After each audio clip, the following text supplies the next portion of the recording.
साइकिलवा से मार के पहिंडिलवा छौड़ी चलो ही कहाँ साइकिलवा से कि पढ़े चहल न गे छौड़ी आरी बारी स्कूलवा में कि पढ़े चहल न गे छौड़ी बारी स्कूलवा में मारी पहिंडिलवा छौड़ा जाहिए पढ़े स्कूलिया में मारी पहिंडिलवा छौड़ा जाहिए पढ़े स्कूलिया में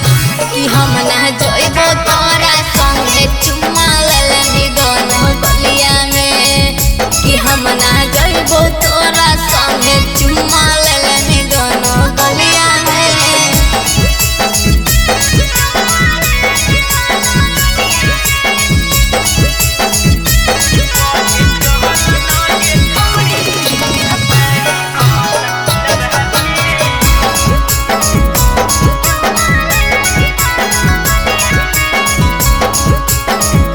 ये बीसीडी पढ़मी का कहर है चल न सिखाई देबो वाला पहाड़ है। हे रे छोड़ा सब हम जानहियो कहवन का कहारा जान जत मैया घर से कर देते बहारा जान नहीं पैतो कौनो पढ़म ही नहीं मुश्किलवा में जान नहीं पैतो कौनो पढ़म ही नहीं मुश्किलवा में कि पढ़े चहल न गे छौड़ी बारी स्कूलवा में कि हम ना जइबो तोरा संगे चुम्मा लेलनी दोनों गलिया में।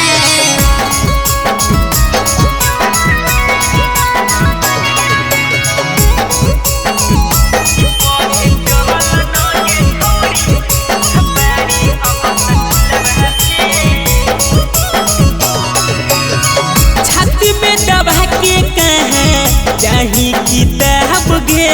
अब पूछतो मस्टरवा कौची देमी जवाब गे। हे रे छोड़ा पढ़ल लिखल हियो छोड़ा हियो नवाब रे ढेर जदि बोला भी तो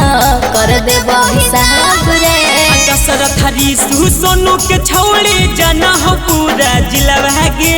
परदीप दिनेश राजेश के छौड़े जाना हो पूरा जिलवा में कि पढ़े चहल न गे छौड़ी बारी स्कूलवा में कि हम ना जइबो तोरा संगे चुम्मा लेलनी दोनों गलिया में।